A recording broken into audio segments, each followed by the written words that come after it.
Wonders of Grace. Ann Hobcroft has heard Mr. Spurgeon about 10 months with much profit. Had attended Sunday school and often heard the word preached, but thought nothing of it until the sermon.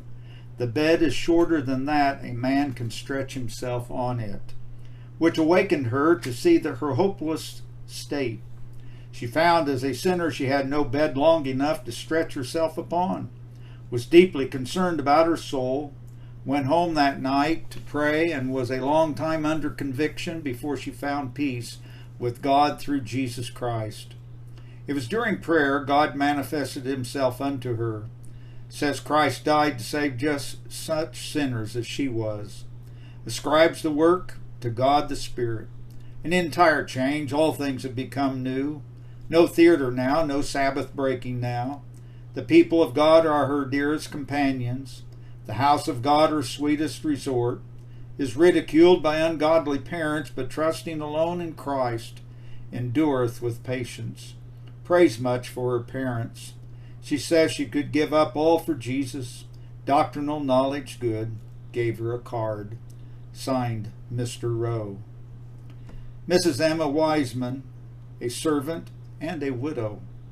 A poor soul under deep conviction, with light enough to perceive that she is a ruined sinner, fear the consequences, and say bitter things against her. That is all at present. First conviction under a funeral sermon at Colchester 4 years ago. Has heard Mr. Spurgeon as often as she could get out on Sundays for the past 4 months. First heard his solemn appeal to those in the gallery at the ordinance.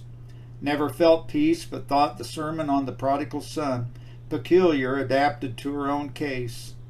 Seeks membership of the church for motives of apprehension that unless she takes some decided step, her convictions will wear away, never to return. I felt much sympathy excited by her remarks. Prescribed her some pills of precious promise with a little draught of sympathetic experience to wash them down. Signed, B.W. Carr. Subsequent entry. This friend has found much peace within the last month from a sentence in a sermon of our pastor's, which was, Christ has paid the last farthing of our debt to God if we believe in him. This has given her great encouragement and has led her to trust in him. She is much persecuted in her situation for her love to the Master and for her wishing to connect herself with our church, but is willing to bear and suffer all for his sake. I was quite satisfied that the good work has begun in her heart, and although she is still serving the Master with trembling and only, as it were, feeling for him, I felt it a duty, considering her position and circumstances of trial and discouragement, to give her a card. May God be with her and teach her the way of truth more perfectly. Signed, William Olney.